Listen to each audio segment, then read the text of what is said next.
दोस्तों, इस वक्त की मैं बड़ी खबर आपको बता दूं कि बंगाल चुनाव हारने के बाद ममता बनर्जी ने कुछ इस तरह का ऐलान कर दिया है कि ममता बनर्जी ने कहा है कि वो अपने पद से इस्तीफा नहीं देंगी और ना ही सीएम हाउस छोड़ेंगी।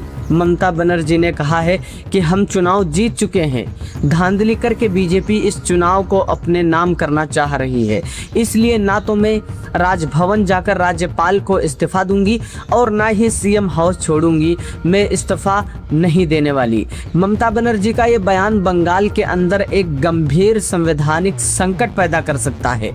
अगर ममता बनर्जी ने अपने पद से इस्तीफा नहीं दिया तो आखिर क्या होगा? क्या बंगाल के अंदर बीजेपी अपना नया मुख्यमंत्री नहीं बना पाएगी? क्या कहता है संविधान, क्या है कानून? आइए इसको डिटेल से आपके सामने रखने की कोशिश करते हैं, साथ ही साथ आपसे हम जुड़ करके बात करते हैं। दोस्तों, आपके सामने रखेंगे SIR की वजह से पश्चिम बंगाल के अंदर बीजेपी जीतने में कामयाब हुई है। ममता बनर्जी इस्तीफा न देने के जिद पर अड़ चुकी हैं। संविधान क्या कहता है, कानून, आइए इसको डिटेल में आपके सामने रखते हैं।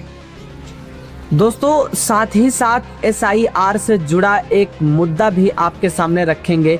SIR की वजह से पश्चिम बंगाल के अंदर बीजेपी जीतने में कामयाब हुई है।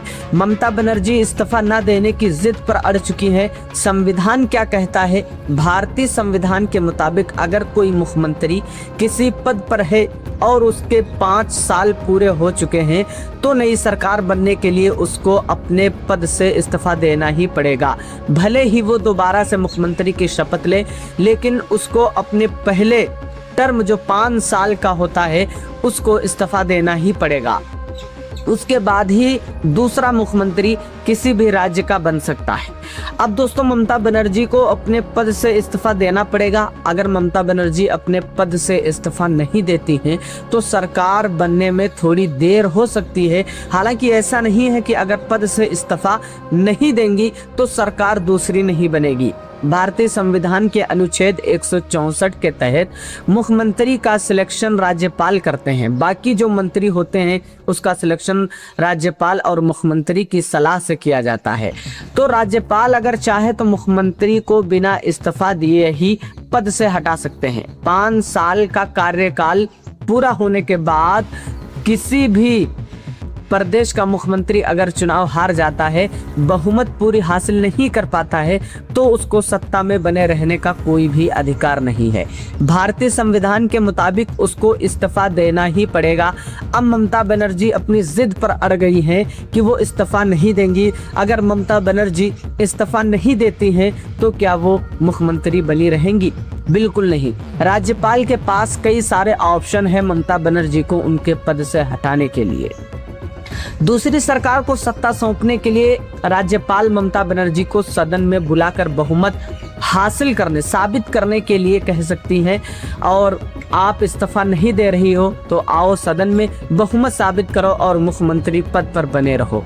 अगर ममता बनर्जी सदन में भी नहीं जाती हैं, वहां पर जाकर अपनी बहुमत साबित नहीं करती है, तो राज्यपाल के पास एक ऑप्शन है कि उनको वो बर्खास्त कर सकते हैं। राज्यपाल के पास इतना हक है कि जो मुख्यमंत्री चुनाव हार चुका है, बहुमत हासिल नहीं कर पा रहा है, तो उसको उसके पद से बर्खास्त कर सकते हैं।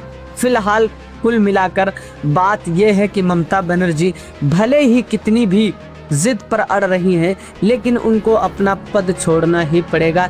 इन तमाम बातों के बाद भी अगर ममता बनर्जी अपनी जिद पर अड़ी रहती हैं और वो सीएम हाउस नहीं छोड़ती हैं तो फिर सुरक्षा बलों का सहारा लिया जा सकता है। अगर राज्यपाल ने ममता बनर्जी को उनके पद से बर्खास्त कर दिया तो ममता बनर्जी को अपना सीएम हाउस छोड़ना ही पड़ेगा।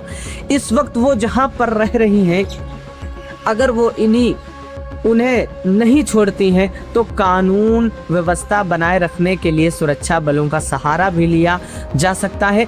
यानी सीधी बात यह है कि ममता बनर्जी को कानून के सहारे, कानूनी रक्षा बलों को सहारे सीएम हाउस से निकाला जा सकता है।